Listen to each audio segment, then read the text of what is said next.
Programme में हम आपको खुशामदीद कहते हैं। डॉक्टर मोहम्मद इम्तियाज़ हसन हमारे साथ तशरीफ़ रखते हैं। मैं आपको तारुफ़ कराता चलूँ। डॉक्टर साहब जो हैं वो diabetics institute Pakistan 71 jail road Lahore, हमारी जो लाहौर की ब्रांच है उसके मेडिकल डायरेक्टर हैं और गुज़श्ता 20 साल से यहाँ पर डायबिटिक्स का इलाज कर रहे हैं और माशाल्लाह बहुत कामयाब इलाज कर रहे हैं। बड़ा नाम है पूरे पाकिस्तान में। आज जो आपके सवालात हैं उनके भी जवाब देंगे आज इस प्रोग्राम में भी। और जो आप अभी डॉक्टर साहब थोड़ी बहुत देर पहले कह रहे थे कि काफ़ी प्रोग्राम के दौरान भी नीचे सवालों के सवाल आते हैं, कुछ हमसे मिस हो जाते हैं जवाब, तो उसके लिए माजरत भी हम आइंदा कोशिश करेंगे कि उनको भी शामिल किया करें। दूसरी तरफ हमारी जो डायबिटिक्स इंस्टीट्यूट पाकिस्तान की वेबसाइट है उसके सवालों को भी लेकर, और जो हमारा पेज जो है फेसबुक पेज डायबिटिक्स इंस्टीट्यूट का, उस पर भी आपके सवालों को सबको इंशाल्लाह शामिल करेंगे। मगर उसके बावजूद हम जो केस डॉक्टर साहब की प्राइवेट प्रैक्टिस में जो रोज़ाना केसेस आते हैं उनमें से चुन के हम ज़रूर शामिल करते हैं प्रोग्राम में सवालात। इधर हमारे साथ मिस रिदा ज़हरा हैं जो कि इन्होंने तब्दीली के लिए वोट किया है। ऐसे ही मिस रिदा, तब्दीली से मुराद इनकी ये है कि बेहतरी जो है, अपनी शुगर जो है उसको बेहतर रखें। वोट इनका जो है हमेशा बेहतरी की तरफ होता है और ये चाहती हैं कि आप ज़िंदगी में जो अपना लाइफस्टाइल है उसको ऐसा ज़बरदस्त बनाएं कि तब्दीली हमेशा बेहतरी की तरफ आए। मैंने कुछ गलत तो नहीं कहा? हाँ, ये वाली तब्दीली, this is okay, this is okay. Miss, सवाल जो हैं आप के पास भी ये जो मैंने ज़िक्र किया मुख्तलिफ़ सोर्सेज से, तो कोई सवाल है डॉक्टर इम्तियाज़ से पूछिए, फिर एक केस सिनेरियो मैं डिस्कस करूँगा। सर पहला सवाल है, ये नाजी खान न्याजी हैं। ये कहते हैं कि कैंडल यूज़ करते हैं और कहते हैं कि जब भी मैं छोड़ता हूँ तो मेरी शुगर जो है वो कभी कभार लो हो जाती है। इन्होंने कहा है कि अगर मीठा खा लूँ थोड़ा सा भी तो शुगर अप हो जाती है 280 तक, और अगर सिंपल खाना खा लूँ तो खाऊँ और मीठा बिल्कुल इस्तेमाल ना करूँ तो मेरी शुगर 190 होती है आफ्टर खाना खाने के बाद। अब मुझे किस टाइप की शुगर है, नंबर 1 इनका ये क्वेश्चन है, और ये कैसे पता चलेगा। इन्होंने मेडिसिन भी यूज़ की है, टैकपिट 5500, एक ही मरतबा टैबलेट ली और फ़ौरन ही मेरी शुगर लो हो गई। फिर मीठा खाया तब जाके कुछ आराम आया। सो मेडिसिन कोई भी हो, चाहे ग्लूकोफेज भी क्यों ना ले लूँ, शुगर आधे घंटे में ही फ़ौरन लो हो जाती है। ये बड़ा एक थोड़ा सा इनका, एक तो इन्होंने मेंशन नहीं कि इनकी एज क्या है, ओबियसली हमें इस तरफ देखना पड़ेगा, उम्र के हिसाब से वज़न क्या है और बाकी इनकी फैमिली में डायबिटीज़ है या नहीं है। इसका जो बेहतरीन तरीका है कि पहले इसको डायग्नोज़ किया जाए कि ये किस किस्म की डायबिटीज़ है इनकी।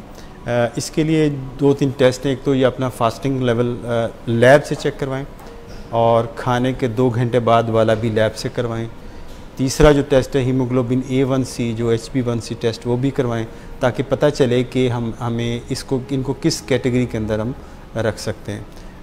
बेसिकली मुझे लगता है कि काम इनका इतना ज़्यादा नहीं है, डायबिटीज़ अगर है तो क्योंकि ये गोली जो टेगेमेट जैसे उन्होंने बताया वो लेते हैं, तो बेसिकली टेगेमेट 2 दवाइयों का कम्बिनेशन है। अगर वो लेते हैं तो इनकी शुगर काफ़ी लो हो जाती है, इसका मतलब कि शुगर का लेवल इतना ज़्यादा इनका ख़राब नहीं है। दूसरा, ग्लूकोफेज से भी इनका इशू आता है, लेकिन उससे दूसरी भी बात है कि पहले लो को डिफ़ाइन भी तो किया जाए ना। बहुत सारे लोग 100 को लो कह रहे होते हैं, 110 को लो कह रहे होते हैं, 104 को लो कह रहे होते हैं। तो एक मिथ है लोगों के अंदर, वो लो की डेफिनेशन नहीं पता। जो क्लासिकली हम लो को, जो टेक्निकली अगर हम देखें तो 70 से नीचे को लो कहते हैं, लेकिन उसको अगर बहुत ही अगर हम करें, इसको रिलैक्स करें तो 60 से नीचे लेवल को हम लो का लेवल दे सकते हैं। यानी 70 से नीचे अगर आपकी आ रही तो फिर हम किसी हद तक आपको कैसे, लेकिन ये लो नहीं है कि 90 भी लोग कह रहे होते हैं पेशेंट मेरे पास, 80 को भी लोग कह रहे होते हैं। और कई लोगों की जिनकी शुगर हाई रहती है, अगर उनको 100 पे भी आती है उनको लो की फीलिंग शुरू हो जाती है, वो समझते मेरी शुगर बड़ी गिर गई है और मुझे कुछ मीठा खा लेना चाहिए। और जो ही मीठा खाते हैं उनकी शुगर 300 जाती है, वो मीठे खाने का इंतज़ार कर रहे होते हैं कि कब मेरी शुगर ज़रा इस लेवल पे आए और मैंने फ्रिज में जो भर के रखा हो तो वो मैंने खाना है। खैर वो तो इसमें अब ये है, इसी को कैटेगराइज करना पड़ेगा। सबसे पहले थोड़ी सी हिस्ट्री वगैरह चाहिए, जो भी इनके फिजिशियन हैं उनको चाहिए, इनको देखें और इनको कंसल्टेशन प्रॉपर चाहिए कि उनके लैब टेस्ट होने चाहिए कि किस वजह से ये प्रॉब्लम आ रहा है। तो जो मैंने लैब टेस्टों का नाम लिया वो करवाने चाहिए। अब मेरा ख्याल है कि ये अपने फिजिशियन से रब्ता करें या डिप हेल्पलाइन से आप बात कर लें, जो भी आप है, कि ताकि आपने एक तशख़ीस किया जाए कि आपको किस किस्म की डायबिटीज़ का मर्ज़ लाहक है। सर चंद सवाल इसी केस सिनेरियो से रिलेटेड जो मिस रिदा ने बताया।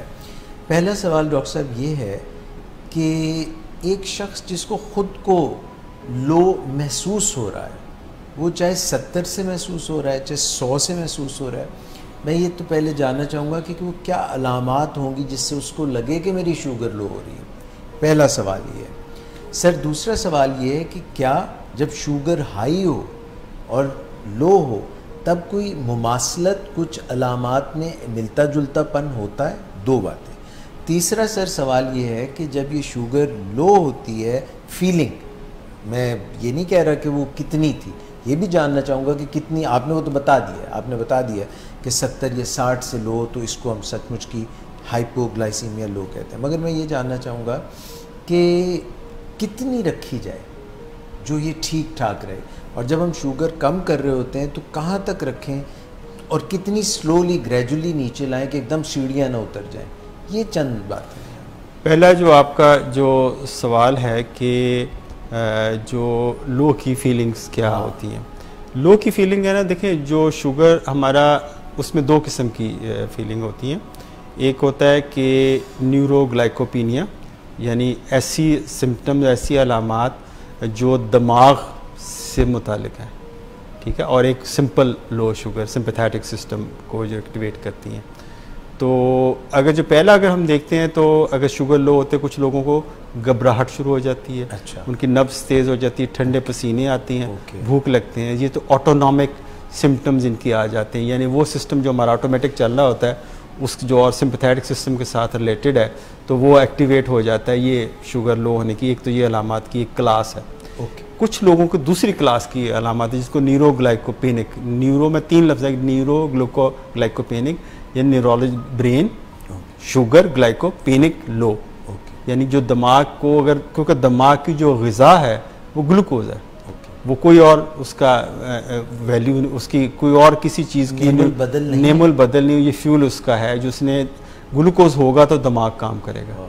अच्छा, जो ही ग्लूकोज कम होना शुरू होता है ज़रा सा, तो जो सबसे पहले जो ऑर्गन मुतासर हो सकता है वो ब्रेन हो सकता है। इसमें कुछ लोगों में इनिशियल चिड़चिड़ापन आ जाता है, अच्छा। गुस्सा आ जाता है, जैसे आपने देखा रमज़ान में रोज़ा खुलने से पहले कुछ लोगों को हो भी रहा होता है, और कुछ लोगों को उसका होता है कि फिट्स पड़ सकते हैं, झटके लग सकते हैं, ऐसे लगता है कि मिर्गी का है दौरा पड़ गया, और कुछ लोग बेहोश भी हो सकते हैं अगर शुगर लेवल बहुत ज़्यादा नीचे की तरफ चले जाए।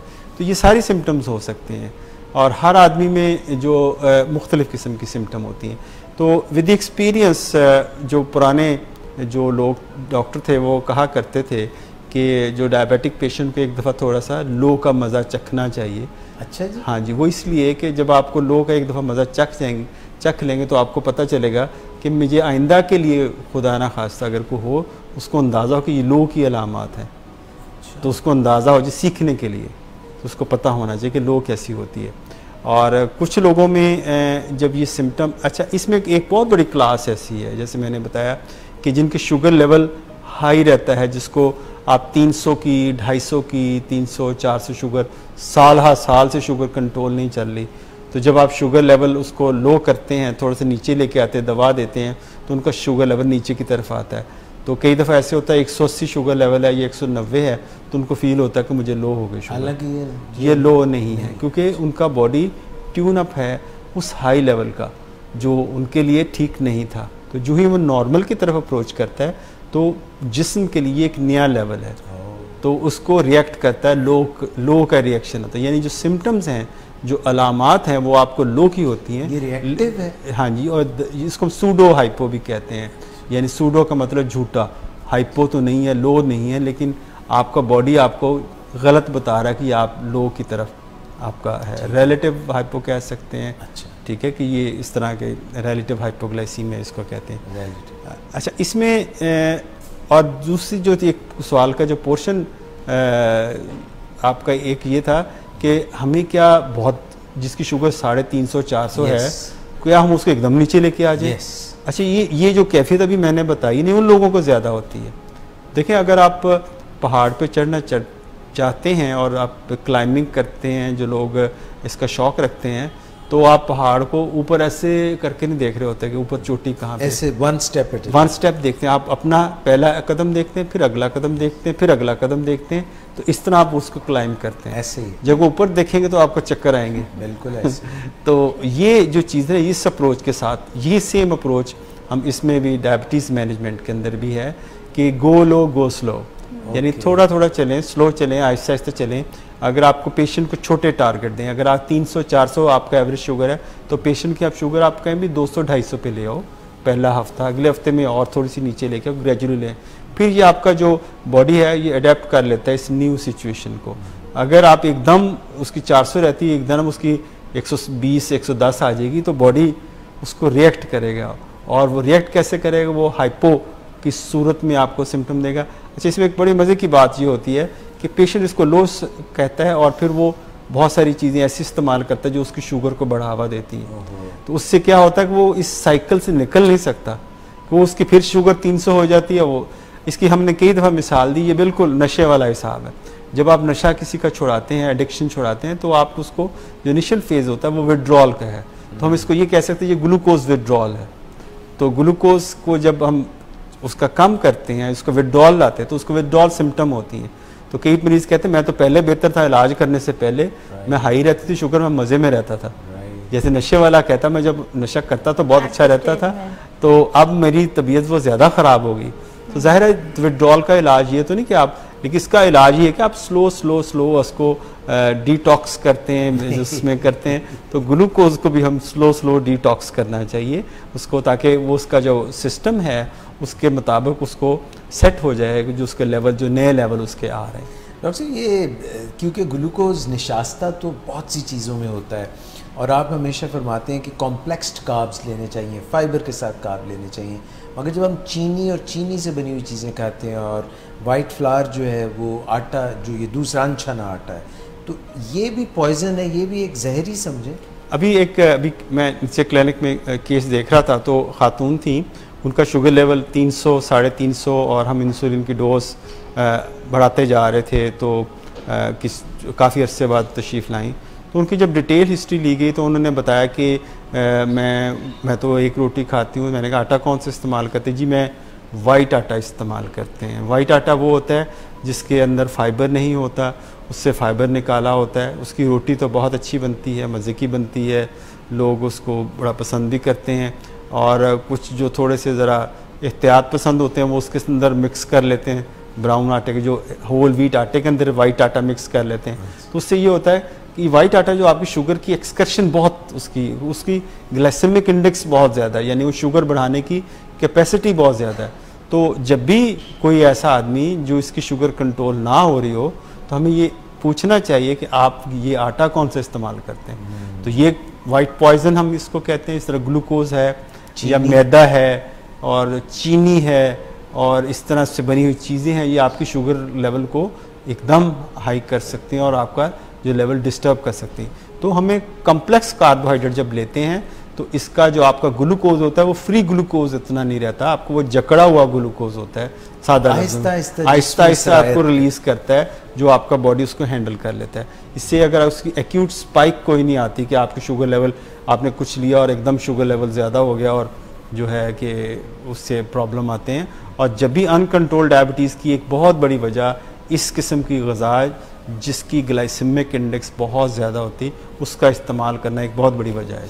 ये सब वैसे अच्छा आइडिया है कि मतलब वो क्या करते हैं कि अपना वाइट आटा जो है वो भी दिल, क्योंकि किसी चीज़ के ऊपर बड़ी देर से जो आया होता है और बहुत पसंद आप एक चीज़ होती है, तो आप उसके नुकसानात से बेबहरा हो जाते हैं और आपको पसंद भी होता है, फिर कोई कहता है इसको तब्दील करो, तो आप थोड़ा सा वो नई तब्दीली को भी साथ ले आते हैं, जैसे ये बीच में आटा दूसरा अनछना भी डाल लिया। कि बिल्कुल ऐसे सर, जिस तरह कल ना कुछ लोगों ने वोटिंग जब की तो उन्होंने कुछ जो है ना पुरानी जो पार्टीज़ थी उनको सूबाई वोट उधर दे दिया और जो था वफाकी वोट वो दूसरी तरफ दे दिया। तो आहिस्ता आहिस्ता हम चीज़ें तब्दील करते हैं, उसमें भी टाइम लगता है। हाँ, नहीं ग्रेजुअल चेंज जो होती है ना वो बेहतर होती है, वो आप सीखते हैं उससे ग्रेजुअल चेंज से। तो आपने ये देखा होगा कि पॉलिटिकली भी जो कुछ लोगों ने सीखा, एक जगह पे एक्सपेरिमेंट किया, आपने जो नज़रियात इम्प्लीमेंट किए उससे सीखा, लोगों ने देखा वो कामयाब है या नाकामयाब है, तो उसी तरीके से जब आप सीखें तो जो चेंज है वो हमेशा ग्रेजुअल ही होती है। आप मौसम को देख लें, एकदम आपको गर्मी नहीं आएगी और एक सर्दी नहीं आएगी, आप एक बीच में एक इंटरम पीरियड आता है जिसमें आपको एक मिला जुला सा मौसम होता है, मुतदिल मौसम, फिर आप उसकी तरफ आप शदीद सर्दी या शदीद गर्मी की तरफ जाते हैं, यानी उससे बहार है और ख़ज़ां है, बीच में एक ऐसा मौसम। तो जब भी जो तब्दीली है अगर एकदम अब्रप्ट चेंज की जाए तो बाज़ औक़ात आपकी अडेप्टेशन है वो, आपके वो रिफ्लेक्सेस हैं वो उसको अडॉप्ट नहीं कर सकते, जिससे प्रॉब्लम क्रिएट होती हैं, बल्कि फ़ायदे के बजाय उल्टा नुकसान होता है। और कार्ब्स की वैसे भी क्रेविंग्स बहुत बुरी होती हैं। कार्ब्स की क्रेविंग्स बहुत ज़्यादा, वेरी इंटेंस। हाँ बहुत ज़्यादा क्रेविंग होती है कि देखें ना, कार्ब वो चीज़ है जो हमारा बेसिक फ्यूल है हमारी बॉडी का, और हमें हमारी ये आप समझें कि इसकी इंस्टिंक्ट है हमारी कि इसको खाना है। इसको जो रोटी है ना, रोटी हज़रत आदम अलैहिस्सलाम के दौर से उसी गंदम का ही वो सारा शाखसाना था, तो वो उसकी जो है कि ये हमारी सृष्टि के अंदर शामिल है कि हम गंदम का इस्तेमाल करें। नहीं खाते, हम सब कुछ भी खा रहे होते हैं, दुनिया की नेमतें खा रहे होते हैं, लेकिन फिर भी रोटी को तलाश करते हैं। तो ये रोटी ऑब्वियसली ये हमारी है, इसको छोड़ना बड़ा मुश्किल है, और लोग जो डाइटर्स स्पेशली कुछ कोशिश करते हैं, लेकिन इसका अच्छा है कि अगर आप वज़न को कंट्रोल करते हैं तो रोटी आप छोड़ते हैं तो वज़न फ़ौरन नीचे आना शुरू हो जाता है ना। मैं साहब ने कामयाब तजुर्बे किए हैं सर, अभी तो कोशिश है, ठीक है ना, कामयाबी मिलेगी। तो इसमें जो होता है ना, अगर कार्ब को जो ही छोड़ते हैं तो हमारी वो बहुत सारे हालात बेहतर हो जाते हैं, शुगर लेवल भी बेहतर होना शुरू हो जाता है, और बाकी आपका वेट भी। क्या करें क्रेविंग जो अभी सर बात कहते थे कि साइकोलॉजिकली भी ब्रेन जो है वो लो शुगर को कर रहा होता है, तो रोटी छोड़ के लोगों को वैसे लगता है कि शुगर लेवल जो है मेरा बहुत डाउन जा रहा है, जैसे सर ने कहा है कि इंस्टिंक्ट्स के ऊपर हमारा दिमाग जो चलता है, तो इस वजह से क्रेविंग्स भी इसी तरह से होती हैं कि हमारी एक एसोसिएशन हो जाती है ना दिमाग के अंदर कि ये चीज़ खाएंगे तो हमारी भूख फुलफिल होगी, which is actually not true. तो जिससे सर बात कर रहे हैं कि कार्ब्स की इन पर्टिकुलर वैसे ही क्रेविंग्स बहुत होती हैं, बहुत दफ़ा हमारी लाइफ में से प्रोटीन्स और बाकी सारी चीज़ें मिस आउट हो भी जाएं तो हमें फील नहीं होता, पर इन पर्टिकुलर कार्ब्स की हमें क्रेविंग्स फ़ौरन फील होती है। अगर आप गोश्त हफ्ता 2 हफ्ते नहीं भी खाएंगे तो आपको शायद कभी फील भी ना हो कि मैंने गोश्त नहीं खाया, अंडा ना खाए, डजंट मैटर, लेकिन अगर आप रोटी नहीं खाएंगे, ये नहीं लेंगे, तो आपको फील होगा कि कुछ चीज़ की कमी है, बहुत कुछ मेजरली छूट गया है। फ्रांस की मलिका थी, उसके पास लोग गए, या रशिया की मलिका थी, दोनों में से किसी, तो बहुत फ्रांस की थी, तो आपकी फ्रेंड थी? नहीं, बट आप जो बात कहने वाले वो आपको पता है? हाँ बिल्कुल। तो वो उस लोग गए, उन्होंने कहा इतना कहत पड़ा हुआ है, रोटी तक नहीं है, आप महल में बैठी हैं मज़े से अल्ले तल्ले कर रही हैं, रोटी तक नहीं है लोगों को। उन्होंने कहा कोई बात नहीं, रोटी नहीं है तो क्या हुआ, केक खा लें। ऐसे ही था ना? बिल्कुल।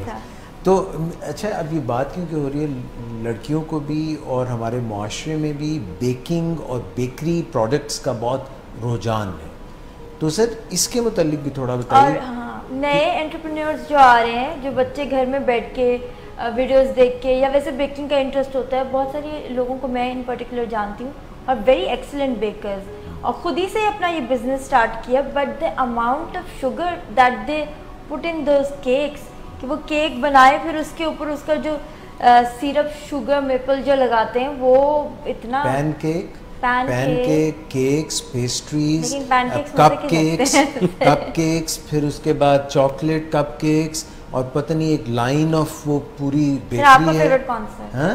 आपका फेवरेट कौन सा है?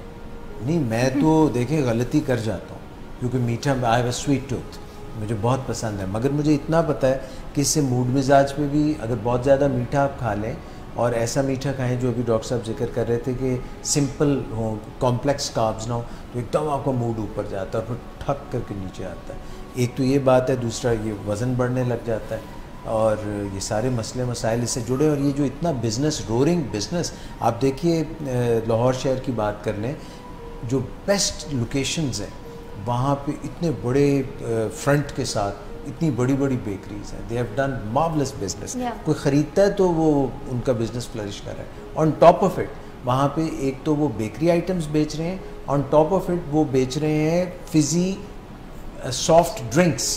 तो आप जो क्रेविंग्स की बात कर रही हैं, तो सर एक तरफ तो मीठा ये बेकरी प्रोडक्ट्स का, दूसरी तरफ सॉफ्ट ड्रिंक्स जिनके अंदर इतना मीठा और ऊपर कैफीन। That's very bad. और एक और चीज़ जो है कि अब बर्थडेज के ऊपर, इवेंट्स के ऊपर, अभी लोगों की जो पार्टीज जीतेंगी तो वो कस्टमाइज्ड केक्स जो बनवाएंगे, मतलब एक आधी पेस्ट्री इज़ लाइक फाइन, वो इतने इतने पाउंड्स के जो केक होते हैं और उसके ऊपर जो उसकी वो कस्टमाइजेशन होती है, आइसिंग, जो आइसिंग नहीं, वो जो मार्शमेलो को मेल्ट करके उसका वो पूरा बनाते हैं, that's like lots and lots of calories and lots. मुझे तो डॉक्टर साहब, मैं क्योंकि ज़रा पुराने वक्तों का आदमी हूँ, तो मुझे तो मार्शमेलो समझ ही नहीं आई कि ये बच्चे खा कैसे लेते हैं। मुझे उसकी टेस्ट ही नहीं मैं अडेप्ट कर सका आज तक, और मुझे लगता है उसकी कोई कैलोरिक वैल्यू नहीं है, कोई उसमें न्यूट्रिशन नहीं है, मुझे ऐसा लगता है मार्शमेलो। इसमें देखें ना, ये पूरी दुनिया के अंदर जो खाने पीने का बिज़नेस है ये बहुत प्रॉफिटेबल बिज़नेस है। इसकी में जो मार्जिन ऑफ प्रॉफिट खासा हाई होता है, इसलिए फ्लरिश भी जल्दी करता है। और जैसे हम तो पैन केक की बात की मिस ने ना, तो पैन केक का तो आपने देखा अमेरिका के अंदर आई होप पूरा एक रेस्टोरेंट की चेन है जो आपको ब्रेकफास्ट सर्व करते हैं, पैन केक्स देती है। इतने मज़े के पैन केक होते हैं, बहुत ही मज़े के पैन केक होते हैं। वो आपको क्रेविंग, आप एक दफ़ा वहाँ चले जाएं और आप वहाँ से उठ नहीं सकते। मुझे भी हो रही है क्रेविंग। अच्छा, अब आपने क्योंकि ऐसी बात शुरू कर दी है तो डॉक्टर साहब मैं again taking Q from you, एक ज़माने में मैं जब अमेरिका में था तो सुबह नाश्ता बनाने वाला कोई था नहीं और कोई ऐसा इंतज़ाम नहीं होता था, तो सामने दुकान थी डंकिन डोनट्स की। अच्छा, डंकिन डोनट्स पे जो डोनट्स पड़े होते थे वो कोई उनके पास 25, 30, 35 इकसाम के डोनट्स और ऐसी ज़बरदस्त खूबसूरत और पता नहीं क्या, और साथ में वो देते थे कॉफ़ी। तो उससे तो सर सुबह सुबह मूड का बेड़ा गर्क हो जाता था। हम खाते बड़े शौक से थे, but then I used to have that irritability. पहले एक रश था, रश आता था एकदम ना, एड्रेनलिन रश, क्योंकि आपने कॉफ़ी पी ली, ब्लैक पी ली या थोड़ी, उसके बाद डाउन होना शुरू, उसके बाद डाउन, इसका मूड पे इफेक्ट पड़ता है। अच्छा, दूसरी जब इस कहने का इनका था कि हमारे जो यंगर जनरेशन है उसके अंदर शायद अब ओबेसिटी का एक बहुत ज़्यादा रुझान हो गया, और उसकी बहुत बड़ी वजह ये बेकिंग है। और हमारे जो चैनल्स पे प्रोग्राम्स पूरे के पूरे डिफरेंट आपको वो बनाने वाली चीज़ें बताते हैं, उसके आपको कैलोरिक वैल्यू उनको बतानी चाहिए। उसमें ज़्यादा हेल्दी फूड के प्रोग्राम ज़्यादा होने चाहिए, हेल्दी फूड होने चाहिए, लोगों को इंसाइट दें। क्योंकि लोग देखते हैं सुबह से लेकर ख़ासतौर पे ख़वातीन या लड़कियां यंग देखती हैं तो उनको वो सारी चीज़ें सीख तो जाती हैं, लेकिन ये उसके इस चीज़ का कतई नज़र कि उनको इस चीज़ का इल्म नहीं है कि इसके अंदर इसकी कैलोरीज क्या है, हमारा वेट पे क्या इफेक्ट आ सकते हैं। और ख़वातीन के अंदर सबसे बड़ा मसला वेट ही होता है, बहुत बड़ा, क्योंकि इनको फिटनेस की इंसाइट कम अनफॉर्चुनेटली है, उसकी वजूहात उनकी मसरूफियात होती हैं। तो खुदा ना खासा प्रॉब्लम में ख़वातीन ज़्यादा फंसती हैं, ब्लड प्रेशर के प्रॉब्लम हो गए, डायबिटीज़ के प्रॉब्लम हो गए, जॉइंट्स के प्रॉब्लम हो गए, तो वेट के साथ एसोसिएटेड है, रिलेटेड। तो मैं तो पेशेंट्स के एज ही कह रहा, मैंने कहा था कि हमारी सारी बीमारी की जड़ हमारा वेट है। अगर इसको हम कंट्रोल रखते हैं, हमारी बहुत सारी वेट की बीमारियों की जड़ पेट है, क्योंकि हम पेट जब गलत चीज़ों से भरते हैं। जब वो अभी इन्होंने कैंडल भी पूछा था, ये जो सवाल था ना, हाँ, कैंडल आर्टिफिशियल मीठे, आर्टिफिशियल मीठा ले सकते हैं, लेकिन आर्टिफिशियल मीठे के आजकल जो उसके बारे में कि इससे तो आपकी क्रेविंग और इंक्रीज करती है, और इसको जब आप लेते हैं तो उसके बॉडी के अंदर कुछ ऐसी चेंजेस आती हैं जो आपके रादर आपको कोई ग्लूकोज कम लेने से जो फ़ायदा हो रहा है उल्टा नुकसान इनका हो रहा था। तो कोशिश करें। तो सर ये जो ड्रिंक्स हैं जीरो कैलोरी और डाइट फ्लावर, ये इसको अवॉइड करना चाहिए बिल्कुल। आप तो इसके बारे में they are more related with obesity compare to the regular drinks. तो इसको तो आप कहने को तो ये डाइट ड्रिंक्स होते हैं, लेकिन इसमें आप ज़्यादा लेते हैं और इसके अंदर कुछ ऐसे केमिकल्स हैं जो आपके इंटेस्टाइन के अंदर ऐसी चेंज करते हैं जो ग्लूकोज की एब्जॉर्प्शन को इंक्रीज़ कर सकते हैं। तो इसको अवॉइड करना चाहिए। सर ये लास्ट सवाल, ये जो हमारा टॉपिक चल रहा है हाइपोग्लाइसीमिया पे और लो शुगर पे काफ़ी बात कर ली। सर ये होता क्यों लो शुगर का? बॉडी का कोई मैकेनिज्म है अपने आप को बचाने की कोशिश करती है, क्या होता क्या है? देखिए हमारा जो सिस्टम है ना, अल्लाह ताला ने हमें जो सिस्टम दिया वो इतना क्लोजली मॉनिटर्ड और क्लोजली मैच्ड और उसके होम्योस्टैटिक है कि आपकी एक चीज़ को बैलेंस के अंदर रखना होता है। अब देखें, हमें एक लिवर दिया अल्लाह ताला ने। लिवर क्या है बेसिकली? ये आपकी एक फैक्ट्री है जिसके अंदर बहुत सारे केमिकल रिएक्शंस हो रहे होते हैं, लेकिन इससे भी जो सबसे इंपॉर्टेंट केमिकल रिएक्शन है, ये स्टोर हाउस है, ये गोदाम है ग्लूकोज का, कार्बोहाइड्रेट्स का। यानी जो आप खाना अपनी एक्सेस से ज़्यादा लेते हैं उसका कुछ हिस्सा इसमें ग्लाइकोजन की शक्ल में स्टोर हो जाता है। ग्लाइकोजन क्या चीज़? ये शुगर को जब आप खाना खा रहे होते हो तो कार्बोहाइड्रेट की वो एक ख़ास किस्म है जो लिवर में स्टोर हो जाती। तो अब ये देखें कि हम खाना नहीं खाते, मतलब अगर भूखे बैठे हुए हैं, जैसे रोज़ों में हैं, या सुबह से सिर्फ नाश्ता किया हुआ और लंच नहीं किया, देर हो रहे, तो आप देखो आपका अगर नॉर्मल आदमी है तो आपका ग्लूकोज लेवल एक ख़ास हद से नहीं बढ़ता, न कम होता है, न बढ़ता है न कम होता है। जो ही बढ़ने लगता है आपकी इंसुलिन एक्टिव हो जाती है, आपकी इंसुलिन फटाफट उसको वापस नीचे ले आती। जो ही आपका कम होने लगता है आपका ग्लूकागॉन बढ़ना शुरू होता है। तो ग्लूकागॉन जो हार्मोन है वो भी पैंक्रियास से आता है, वो आपके लिवर से ग्लूकोज एक्सेस ले आता है और सर्कुलेशन के अंदर ले आता है, बैलेंस में, यानी एक वो आप मार्केट में ले आता है, स्टोर हाउस से निकाल के मार्केट में ले आता है, तो आपके एक बैलेंस में रखता है। तो बड़ा क्लोजली बैलेंस तरीके से हुआ होता है। तो जो ही जो डायबिटीज में ये सारी चीजें आउट ऑफ बैलेंस हो जाती है, उसमें होता क्या है कि आपकी इंसुलिन कम बनती है, ग्लूकागॉन ज्यादा बनता है। तो जब इंसुलिन कम बनती है तो आपका शुगर लेवल हाई रहता है, जो ही लो होता है और साथ ही आपको एक्सेस ग्लूकागॉन बन रहा होता है जो आपके लिवर से ग्लूकोज बना के भेजता जा रहा है, तो अनचेक्ड। तो ये दो फैक्टर्स होते हैं। तो इसलिए हमें जब शुगर लेवल नीचे की तरफ आती है तो बॉडी का जो इमरजेंसी सिस्टम है वो एक्टिव हो जाता है, सिंपैथेटिक सिस्टम एक्टिव हो जाता है, जैसे हमने बात की। वो उसके एक्टिव होने की वजह क्या होती है कि आपके जो हो उसमें जो एक अलार्म हो जाता है, आपको घबराहट होती है, भूख लगती है, आपको भूख की क्रेविंग होती है, तो आप कुछ खाने के लिए भागते हो ताकि उससे भी कुछ फर्क पड़े। फिर आपको लिवर से आपका जो ग्लाइकोजन है उसको तोड़ लिया जाता है, ग्लाइकोजिनोलाइसिस, उसकी लाइसिस हो जाती है, ब्रेक डाउन किया जाता है ताकि आपका शुगर लेवल मेंटेन रखा जाए, खून में आ जाए, गोदाम से लिवर से खून के अंदर आए ताकि एक लेवल को मेंटेन रखा जाए। तो ये सारी चीज़ें हमारी बेहतरी के लिए चल रही होती हैं। और देखें जब उस खालिक ने हमें तख्लीक किया तो उसको पता है ये इंसान हो सकता है कभी भूखा भी रहेगा और रात को सोएगा भी। रात को सोए खाना तो नहीं खा रहे थे लेकिन आपका लेवल मेंटेन रहता है शुगर का, तो आपका जो लिवर है वो ग्लूकोज बना के जो उसने स्टोर किया होता है उस लेवल को मेंटेन रखता है, तो आपका ब्रेन ताकि काम करता रहे। ठीक है, अगर खुदा ना खासा किसी वजह से आपका शुगर लेवल लो होता है, अगर आप डायबिटिक हैं या दवाई ली है, तो आपको सबसे पहले आपको आँख खुलती है, घबराहट होती है। इसलिए कहते हैं जो नॉक्टर्नल हाइपोग्लाइसीमिया, रात को जो मिडनाइट हाइपोग्लाइसीमिया बड़ा स्केरी होता है, आपके लिए इतना खौफ होता है, पसीने में भीग जाता है और घबराहट हो रही होती है, उठ के भागता है, और एक तो उसके लिए स्केरी हो गया, घर वालों को मुसीबत पड़ जाती, हॉस्पिटल की तरफ भागते हैं। तो nocturnal hypoglycaemia is big complication.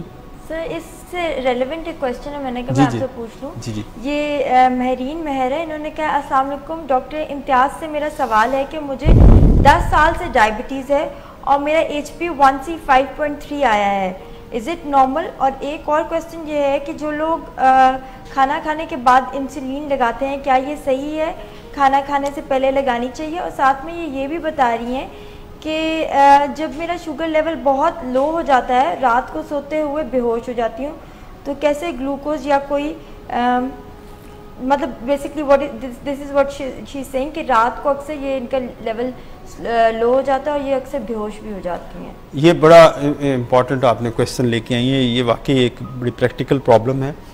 देखिए उनके 2-3 क्लू हैं इनके अगर केस में देखा जाए कि एक इनका A1C 5.3 which is very low, ठीक है ना, जो हमें टारगेट हम आमतौर पे करते हैं कि आप आइडियली इसको यंग बंदे के अंदर टाइट रखते हैं कि 6.5 से नीचे रखें। अब नीचे को लेवल को हम डिफाइन नहीं करते कि नीचे कहाँ तक रखें, जितना आप नीचे की तरफ रखें कॉम्प्लिकेशन आपकी बेहतर है। लेकिन जब आप ओवर ट्रीट करते हैं किसी चीज़ को, तो आपका जैसे इनका 5.3 है, नॉर्मल आदमी का जिसको डायबिटीज़ में उसका 5.7 तक होता है, तो उससे ये ट्रीटमेंट कॉम्प्लिकेशन को हो रही है। दूसरी जो बात मुझे ऐसे लग रहा है कि इंसुलिन पे है और बड़ा अच्छा कंट्रोल रखा हुआ है, तो अगर इनकी रात को शुगर लो होती है तो अगर ये हमें ये देखना पड़ेगा कि इंसुलिन की कौन सी किस्म ले रही हैं। अगर तो 70-30 ले रही हैं और जो नहीं लेनी चाहिए। 70-30 वो इंसुलिन है जिसके अंदर 70% लॉन्ग एक्टिंग इंसुलिन है, 30% शॉर्ट एक्टिंग है। अच्छा, होता ये है कि ये दोनों जुड़ी हुई हैं, तो ऐसे होता है कि आप चाहते हो कि इसको हम फॉर एग्जांपल आपकी देखते हो कि आपकी शुगर सुबह ज़्यादा आती है, आप चाहते हो कि मैं लॉन्ग एक्टिंग इंसुलिन जो सुबह तक असर रखती है उसको बढ़ाऊं। जब उसको बढ़ाने की कोशिश करते हैं शॉर्ट एक्टिंग खुद ब खुद बढ़ जाती है, मिक्स हुई होती है ना। जो अनवांटेड इंसुलिन जो आप बढ़ाना नहीं चाह रहे वो भी साथ बढ़ जाती है, तो उसका नतीजा क्या निकलता है, आपकी आधी रात को शुगर नीचे की तरफ जाती है और बेहोश हो जाती है। तो आइडियली इंसुलिन तब्दील करें अगर 70-30 ले रहे हैं, और मोस्टली सारे तकरीबन 90% लोग ले रहे होते हैं। हालांकि इसको हम इतना उस लेवल पे नहीं हमें लेके जाना चाहिए। ये सर ऐसे है जैसे कोई बंदा कोई अपना ड्रेस खरीदने जाए तो थोड़ा उसका अगर रेगुलर जिस्म नहीं है, थोड़ा सा डिफरेंट है, हर किसी का अपना एक साख्त है, और वो रेगुलर कोई कपड़ा खरीदे तो उसको शायद उस तरह से फिट ना, उसको टेलर मेड कपड़े बनवाने चाहिए। जी, टेलर मेड। तो टेलर मेड इसी सूरत में हो सकता है कि आप जो है कि इनको बेजल बोलस थेरेपी पे डालें, यानी हर खाने से पहले वाली इंसुलिन जिसको हम प्रेंडियल इंसुलिन कहते हैं, ये मील टाइम इंसुलिन होती है और ये शॉर्ट एक्टिंग होती है। मतलब इसका असर 3 घंटे रहता है। मतलब आपने नाश्ता किया, उसको कंट्रोल करने के लिए एक शॉट ले लिया, पेन में होते हैं। लंच किया, उसको कंट्रोल करने के लिए आपने शॉट ले लिया, रात का खाने के लिए शॉट ले लिया, और एक ऐसी इंसुलिन दी जो 24 घंटे खाने के दरमियानी वक्फे को कवर करती है, इसको हम बेजल इंसुलिन कहते हैं। तो इनको बेसिकली बेजल बोलस या बेजल मील टाइम इंसुलिन पे जाना चाहिए। तो इसके लिए अपने डॉक्टर से मशवरा करें, और इसके बावजूद अगर इनकी फिर भी रात को शुगर कम होती है, उसकी 1-2 वजूहात हैं। जो रात के खाने वाली इंसुलिन है उसकी डोज को एडजस्ट करें, अपना खाने की मिकदार को उसके मुताबिक एडजस्ट करें। अगर इनको ज़रूरत है तो बेड टाइम स्नैक ज़रूर लें, कोई खाने की ऐसी चीज़ जो रात की शुगर को कम ना करे। तो मेरा ख्याल है कि 5.3 थोड़ा सा इसको काफ़ी लोअर साइड पे है। इनकी एवरेज तकरीबन बिलो 100 से नीचे जा रही है, विच इज़ क्वाइट लो। लेकिन जब आप बहुत लो की तरफ रखते हो, आपने A1C या शुगर लेवल बहुत टाइट कंट्रोल रखते हैं, तो ऑब्वियसली फिर आपको हाइपोग्लाइसीमिया भी ज़्यादा होंगे। तो हमें ना ज़्यादा लो रखनी चाहिए, ना बहुत ज़्यादा हाई रखनी चाहिए। ख़ास तौर पे ये प्रॉब्लम हमें आता है, इसमें हम इसका इसको अप्लाई सही मायनों में 2 जगह पे करते हैं। एक वो एक्सट्रीम ऑफ एज पे बहुत छोटे बच्चे हों, उनमें हाइपो अवॉइड करते हैं ताकि लेटर लाइफ में उनके अंदर कॉग्निटिव फंक्शन उनके इम्पेयर्ड ना हो। ब्रेन पे इफेक्ट ब्रेन का इफेक्ट होता है, तो बार बार रिपीटेड हाइपोग्लाइसीमिया से उनके ब्रेन की फंक्शनिंग और डेवलपमेंट ख़राब होती है। उसकी वजह से वो फिर जब दूसरी एज, बड़ी एज में जाएंगे, एडल्टहुड में जाएंगे, तो उनका कॉग्निटिव फंक्शन जो आपके रोज़मर्रा के जो काम करने के अफ़ाल हैं वो मुतासर हो सकते हैं। और बहुत बूढ़े लोग, 70+ एज का बंदा, अगर आप उसमें 5.3 अप्रोच करोगे, ऑब्वियसली उसको हाइपोग्लाइसीमिया होगा जो उसके एरिथमिया काज कर सकता है, उसके दिल की धड़कन को बेकायदा कर सकता है, दिल का प्रॉब्लम होने का खतरा है। खुदा ना खास्ता है वो गिर जाए बेहोश होके, तो हड्डियाँ पहले उसकी कमज़ोर होती हैं ऑस्टियोपोरोसिस की वजह से, तो फ्रैक्चर वगैरह हो सकता है। तो उसमें फ़वाइद कम हैं टाइट कंट्रोल के बनिस्बत नुकसान ज़्यादा है। तो एक्सट्रीम ऑफ एज पे हम A1C भी थोड़ा सा लूज़ कर देते हैं।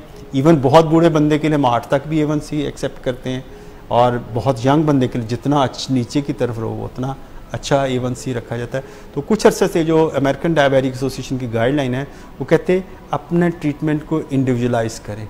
हर बंदे को एक टेलर मेड आप एक ट्रीटमेंट नहीं दे सकते कि हर बंदे के लिए यही ट्रीटमेंट चलेगा।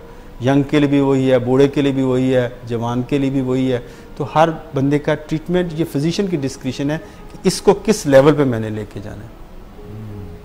ये मेरा ख्याल है सर हाइपोग्लाइसीमिया पे तो हमने काफ़ी मुख्तलिफ पहलुओं पे बात कर ली। ये भी बताइएगा, आप एक ज़िक्र कर रहे थे ग्लूकागॉन हार्मोन का, इंसुलिन हार्मोन का, तो सर ये जब हम खाना खा रहे होते हैं तो कुछ ऐसे सिटाइटी हार्मोन्स भी निकलते हैं जो जाके देते हैं पैगाम इधर कि भाई पेट भर गया है, और अगर हम बहुत हबड़ दबड़ जल्दी हावड़े से खा लें तो वो अभी जाता नहीं है वहाँ पे पैगाम।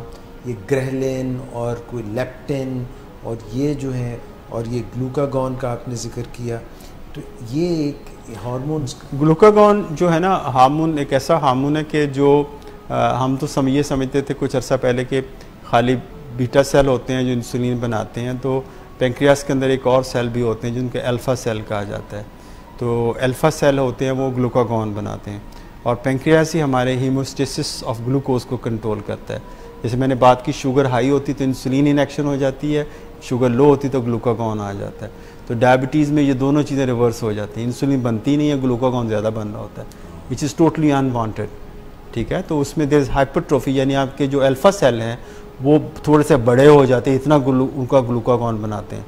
तो इसी की बेस पे कुछ जो दवा है, जो आजकल जो ग्लिप्टिन्स हैं उसके एक्शन बेसिकली, और कोई अद्वियात कुछ डायबिटीज़ की जो अद्वियात हैं आजकल उनका फोकस ये है कि ऐसी अद्वियात बनाई जाएँ जो इंसुलिन का बढ़ावा करें और ग्लूकागॉन को सप्रेस करें, जो हमें चाहिए होता है।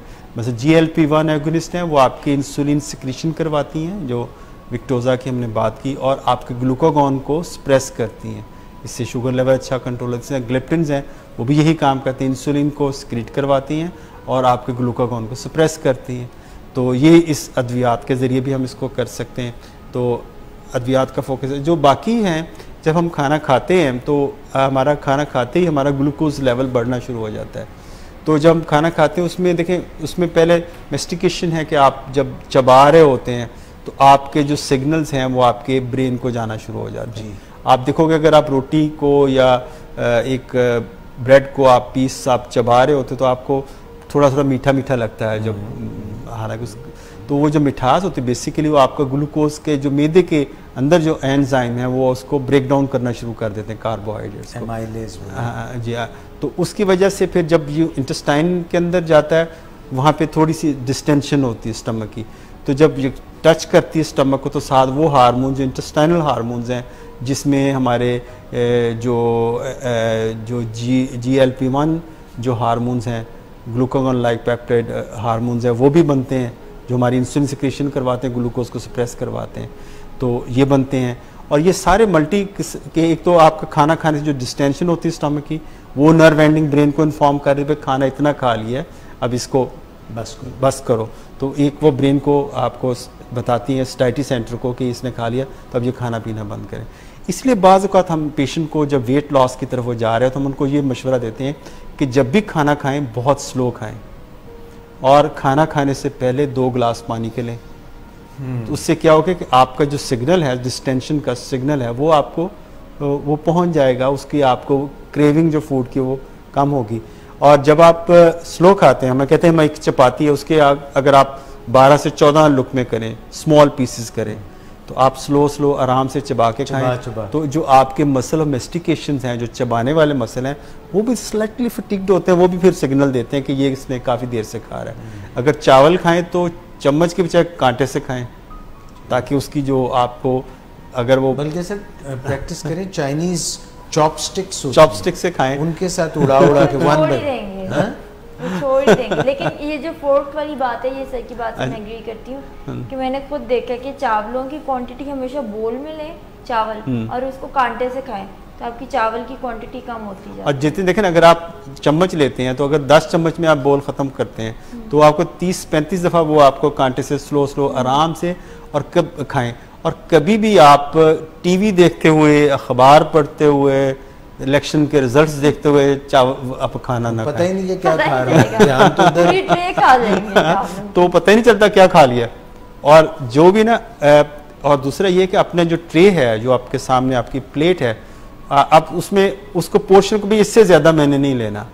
अच्छा, the moment you finish your meal, आप उस जगह से उठ जाएं, ठीक, उस कमरे से, उस डाइनिंग रूम से, उस टेबल से उठ जाएं, बेसिकली फिनिश उसको उठ जाएंगे। लेकिन आपको कभी हम खाना खा रहे हो, अगर आपसे कोई मिलने लोग आ जाए कोई, तो आप खाना बीच में अधूरा छोड़ के उससे बातचीत सुनने लग जाते हैं या बातचीत करते हैं, तो जो दोबारा आते हैं आपको खाने को दिल नहीं कर रहा होता कि बस ठीक है। तो जो ये जो ब्रेक देते हैं इसको, ये मैं वो कुछ टैक्टिक्स बता रहा हूँ कि जो टिप्स हैं कि जिससे आप इसको वेट को या अपनी डाइट को कंट्रोल कर सकते हैं। यानी थोड़ा खाना डालें, पोर्शन कंट्रोल करें, स्लो खाना खाएं, पानी के 2 गिलास पिए। ये तो BMJ में स्टडी थी ब्रिटिश मेडिकल जर्नल के अंदर कि खाना खाने से पहले 2 गिलास पानी से आपका वेट लूज़ होता है, आपकी जो डिस्टेंशन ऑफ स्टमक हो जाती है, तो आप थोड़ी ग़िज़ा से आपका, और खाने के अंदर फाइबर ज़्यादा रखें, यानी अगर सैलड है वो बहुत ज़्यादा, मैं तो पेशेंट्स को कई दफ़ा ये कहता हूँ कि आप सैलड का बोल बना लें, एक बोल खाना खाने से पहले आप आधा बोल खा लें और बाकी खाने के दौरान या खाने के बाद लें। खाना खुद भी बनाएं, खाना खुद बनाने से, हाँ सही बात है, अरोमा जो होता है उससे आपकी भूख मर जाती है और आपको कंटिन्यूसली वो आपको वो जो क्रेविंग रहती है, जो एक कमरे में दूर बैठा जिसको बड़े वो खुशबुएं आ रही हैं, खाने की बिरयानी की खुशबुएं आ रही हैं, तो वो इश्तहा हो रही है, तो उसका वो गैस्ट्रिक के जूसेस बन रहे हैं, तो वो तो भागेगा खाने की तरफ, जिससे वो किचन में जो खातून काम कर रही है, कोई बच्ची काम कर रही है, तो वो तो उसका तो वो ट्यून अप हो जाएंगे, थोड़ी बात वो उसके जो रिफ्लेक्सेस हैं, जो वो रिसेप्टर्स हैं, वो बिल्कुल एग्जॉस्ट हो जाएंगे, वो कहेंगे ठीक है इसका क्या, मैंने तो काफ़ी देर से इसको खुशबू तो चक्का चक्की करने के अंदर वो नहीं काफ़ी मंचिंग और चक्का चक्की में खा हाँ, ये भी होती है मंचिंग, तो डेफिनेटली वो ये भी वेट बढ़ाती है। तो खाने की जो चपाती उसके 12 से 14 लुकमे करें और खाना ख़त्म हो तो उस जगह से उठ जाएं।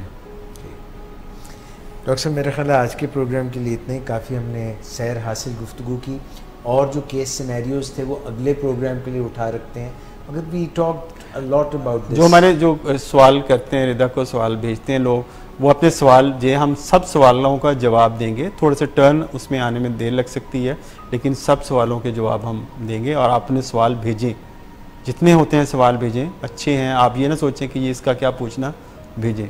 Thank you very much doctor इम्तियाज़।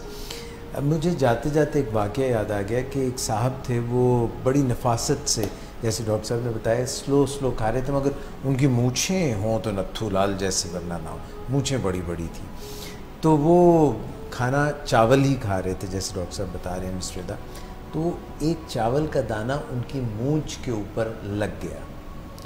तो अब वो जो मुलाजिम था वो भी बड़े नस्तालीक किस्म के, कोई लखनवी अंदाज के थे, तो उसने कहा कि नवाब साहब टहनी के ऊपर बुलबुल चहचहा रहा है। तो वो समझ गए कि भाई कुछ इस तरह, तो उन्होंने जल्दी से अपनी मूंछ के ऊपर से जो है ना रिमूव कर लिया। एक और भी थे, वो ज़रा कोई मतलब गांव के थे आदमी, तो उन्होंने वो पसंद आया उनका स्टाइल, वो भी अपने वापस जब गए, शायद पंजाब से ताल्लुक़ था या कहाँ से ताल्लुक़ था, तो वो भी गए, उन्होंने भी चावल मंगवाए और चावल खाने शुरू किए, मगर थी वो कोई पुलाव वगैरह था बड़ा ज़्यादा, तो उन्होंने हाथ से जल्दी जल्दी खाने शुरू किए, मूँछें उनकी भी बड़ी थी, तो जो है ना वो भी ऊपर उनकी भी मूँछों पे लग गए। अब वो इंतज़ार कर रहे हैं कि मुलाजिम कुछ कहे, उनको पता तो चल गया मुलाजिम, तो उन्होंने क्या फीका कुछ बोलते सही, उन्हें कहा जी पूरा चिड़ियाघर ही जो है ना हर पास परिंदे ही परिंदे, नहीं तो जानवर ही बड़े आ गए थे, तो वो कई दफ़ा इस तरह भी हो जाता है। ख़वातीन हज़रात, आराम से खाइए, अपनी ज़िंदगी का ख्याल कीजिए। डॉक्टर साहब ने जो बातें बताई सेहत के बारे में, खाने के बारे में, किस तरह से आराम से माइंडफुली खाएं, और जो हमने हाइपोग्लाइसीमिया के मुतालिक बातें की, मुझे उम्मीद है कि इससे आपने काफ़ी कुछ सीखा होगा।